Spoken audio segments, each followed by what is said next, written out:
बड़े बैठे हैं। अरे तेरे गांव की लड़कियां नहीं पढ़ती क्या? तेरे गांव के बच्चे स्कूल नहीं जाते क्या? उनको दिक्कत नहीं होती क्या? अरे गांव छोड़ दे, तेरे परिवार के बच्चे नहीं है क्या? बनाया तो था जनता का प्रतिनिधि, अरे तो अपने परिवार का भी प्रतिनिधि नहीं है। अभी यहाँ इंद्री में एक एमएलए साहब है, वो अभी ये जो वंदे मातरम 2 दिन पहले प्रोग्राम था, 100 साल पूरे हुए, वंदे मातरम प्रोग्राम बनाए स्कूलों में, वो एक कॉलेज में चला गया वहां इंद्री में। ये शिक्षा के साथी अभी पहुंचे हमारे बीच में, साथियों का स्वागत है, जगह ले ले साथियों, बैठो साथी बैठो। इंकलाब जिंदाबाद, शिक्षा मंत्री मुर्दाबाद। तो साथियों मैं जो कह रहा था, दिखावेबाजी बिल्कुल दूसरी तरह की हो रही है। वो एमएलए साहब कॉलेज में बैठ के एक बात कहता है, न्यू कह जी यहाँ ये कॉलेज जैसा वातावरण तो नहीं, ये कॉलेज तो लगता ही नहीं। अरे नहीं लगता तो जिम्मेवारी किसकी है? जो सरकार है, सरकार का एमएलए है, वहां बल्कि एक तीसरा बाद में कह रही है तू एमएलए जैसा ही नहीं लगता। सारे काम के रह रहे हैं, जात के नाम पे गोलबंदी कर लो, ये मेरी जात का, ये फलानी जात का, हर जात के सम्मेलन करवा दिए। मतलब आप देखो स्थिति किस तरफ जा रही है। और आप साथियों मैं इसलिए कह रहा हूं, आप टीचर हैं, अपने जिम्मे है इस नई प्योद पैदा करने का। जो नए बच्चे आते हैं उनको शिक्षा देने का काम है, लेकिन शिक्षा को ही सबसे ज्यादा जहरीला कर दिया। एक बात ये नोट कर लो, जहर फैला दिया समाज के अंदर। अब किसी को लीड करके लड़वाने की जरूरत नहीं, किसी बस में, किसी ट्रेन में, किसी भी सार्वजनिक जगह पे जात धर्म पे योजना बना के झगड़े करवाने की जरूरत नहीं। लोग अपने आप ही ऐसे तैयार होंगे कि वो जात के नाम पे, धर्म के नाम पे कहीं भी किसी का भी कत्ल कर सकते हैं, गौ के नाम पे, मंदिर के नाम पे, मस्जिद के नाम पे कभी भी कर सकते हैं।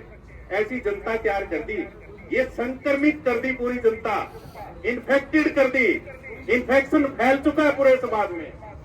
इसका इलाज है एंटीबायोटिक, और एंटीबायोटिक बैठे आप सारे, जितने भी ऑर्गेनाइज संगठन है, जितने भी संगठित लोग हैं, अध्यापक संघ है, सर्व कर्मचारी संघ है, और लोग हैं, अपने जिम्मे ये काम है समाज में से इस इन्फेक्शन को दूर करना पड़ेगा।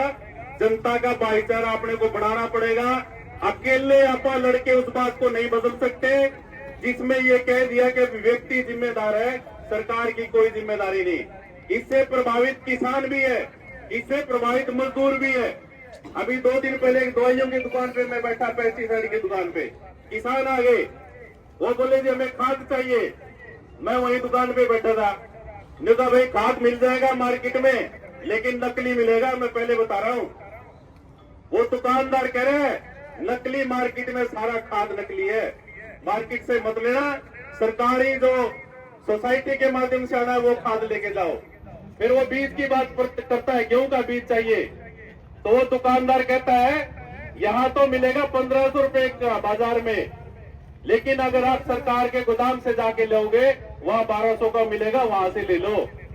तो वो किसान बोले भाई ये दुकानदार तो ईमानदार है, यो वहां से 1200 का लेके खुद 1500 का बेच सके था, या हमें नकली खाद दे सकता था, इसने नहीं दिया, इसने ठीक ठाक बता दिया। तो मैंने उनसे कहा भाई जीरी इनके पिटगी, इनका तो पैदावार भी कम हुई, और उसके बाद अब खाद नकली, बीज महंगे, दवाइयां महंगी, क्या बनेगा क्या नहीं बनेगा, इसका इलाज तो संगठित होना है। उसने मेरे से एक बात पूछी, क्योंकि जी आपकी जात की है। महा भाई मैं तो जात पात ना मानता नहीं, मैं तो इस बात ना मानू।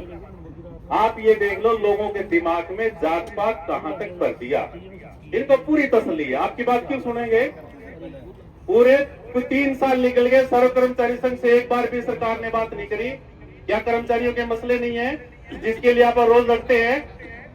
आपसे कितनी बात होती है, बात कर लेंगे, हाँ भर लेंगे, लागू नहीं करते। अभी आपके सामने बात हो रही है। उनको पता है एक समय था 1986, 87, 90 तक जो सर्व कर्मचारी संघ से टकराता था उसकी सरकार चलती कर देते थे कर्मचारी।